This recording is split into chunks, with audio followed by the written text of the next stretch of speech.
Hi y'all. This right here is the potting mix that I'm using for seed starters.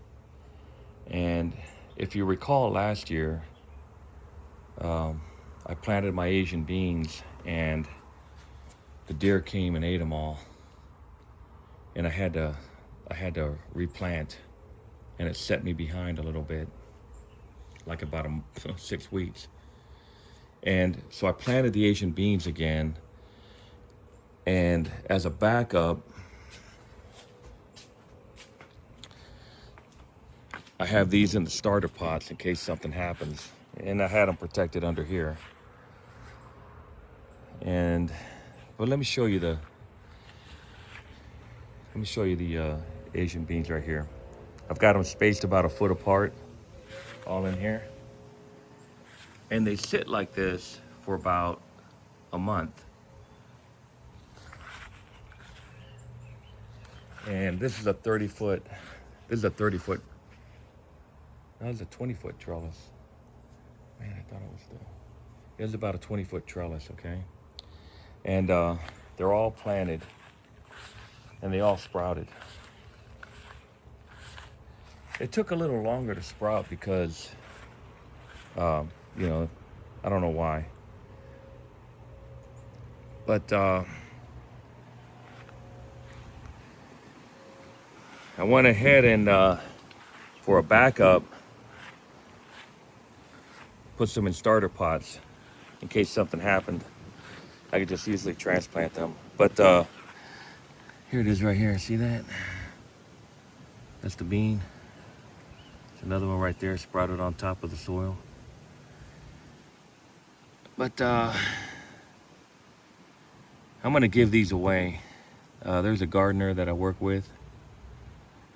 He likes to grow. He's got a nice garden. And these are hard to find.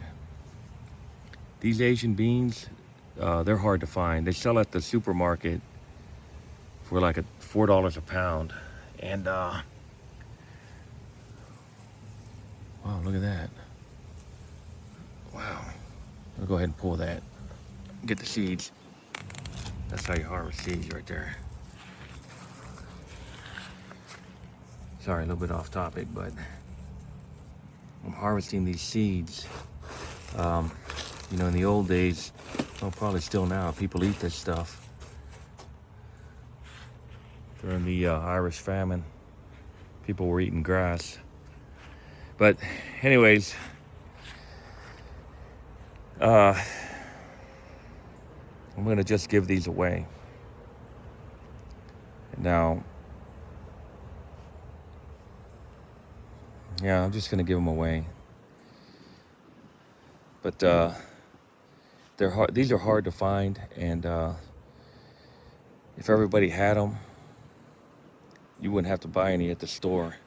And when you buy them at the supermarket, they don't have the. They're not in the seed stage. They're real. You know, the pods are real skinny. Or yeah, they're real skinny, and the seeds haven't developed yet. That way, you can never propagate them. But you know, if you give stuff away, especially the people that like to garden, people will just start giving stuff away, and trading plants and stuff like that. I know that this Asian bean right here is a very good survival plant, and it's easy to propagate, grow, and you get food until the first frost in December, or whenever it comes. So that's how you build community, kind of helping out. What's coming, people are starting to see it. Even people that don't prepare are getting nervous with what's happening in the geopolitical world. So I don't know. Just if you have an abundance of something, just you don't need to hang on to it. You just give it away. See y'all later.